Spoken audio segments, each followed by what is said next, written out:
It's suddenly light outside. Is that Earth? Do you see the grass, the trees, and the sky? Let's find out how old it is. Let's give us some man-made light. There we go. So, for my lab for physical geology, I am going to be talking about the age of Earth. If I haven't stated already, my name is Asia Jennings.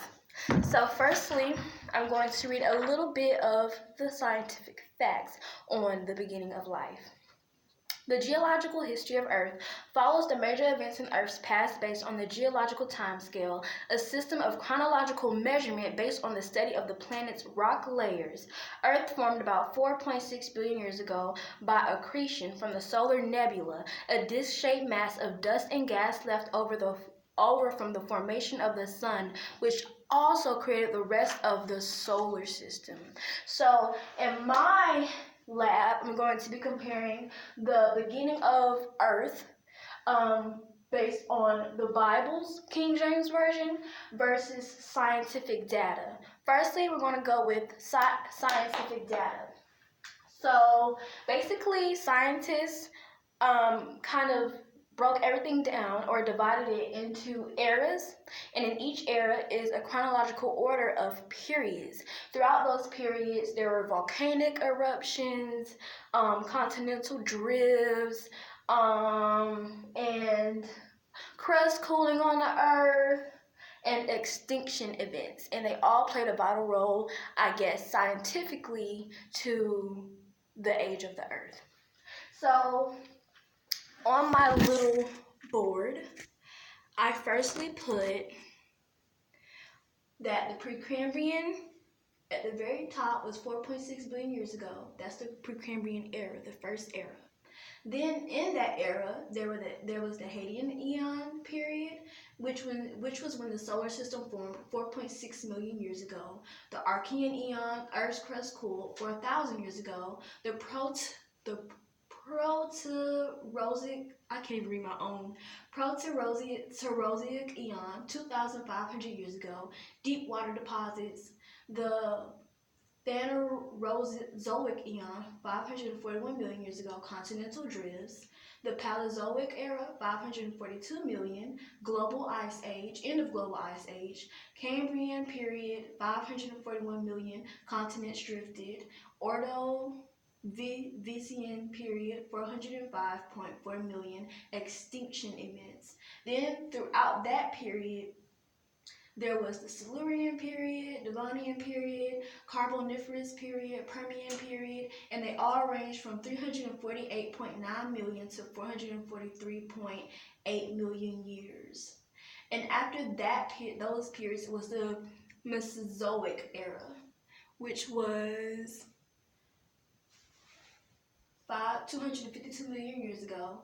Through that era was the Triassic period, Jurassic, which was when dinosaurs were in the earth. I don't know if you all heard of Jurassic Park, Jurassic World, but that's where they got that from. And the Cretaceous period, and that was 145 million years ago. Then there was the Cenozoic era, 66 million years ago, and through that era was the Paleogene period, Paleocene epoch, Eocene epoch, Oligocene epoch, Neogene period, Miocene epoch, Pliocene epoch, Quaternary period, Pleistocene epoch, Holocene epoch, and that ranged from 66 million years ago down to 11,700 years. Now, something very, very interesting that kind of grabbed hold to me was that scientists said that throughout the Paleogene period, humans appeared during this period in a fossil record. An extinction event eliminated 3/4 of plant and animal species on Earth, including most dinos.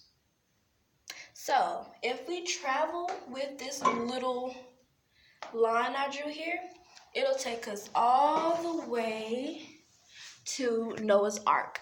This was the Bible's version. And on the Bible, Genesis 1:1-2 says, "In the beginning God created the heaven and the earth was without form and void, and darkness was upon the face of the deep. And the Spirit of God moved upon the face of the waters." After that, it was broken down into days when he created night, day, sun, moon, and etc., etc. That also goes with the geological history of Earth when they say that it started from also dust and dirt and darkness. So it kind of corresponds in a sense. Then Genesis 1:25 says, "God saw that it was good." After that, that's when he created man, which was Adam, and then he created from the dirt off the earth. And after he created Adam, he created Eve from Adam's rib, and it was man and woman. And then from there they began to create. And the Bible also speaks on different people that kind of lived like 600 years, 900 years, and etc., etc.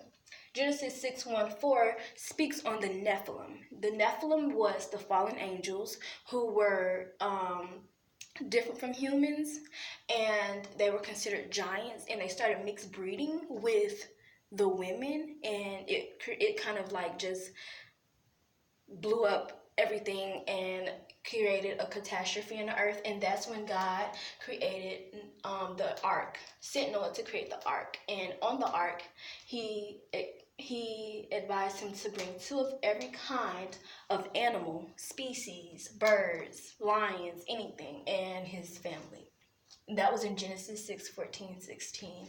And then that was the symbolism that he left behind, which was the rainbow, which also is modernized as when it rains, we see the rainbow. And it symbolizes that God will never end the earth again in the flood. After that, I believe that the extinction kind of corresponds scientifically with the Bible, that it was the same dates. However, that they found that out, they just kind of put it into different things. The dinosaurs, the Bible doesn't speak of dinosaurs. So I believe that anything historically that we want to know, the Bible tells us.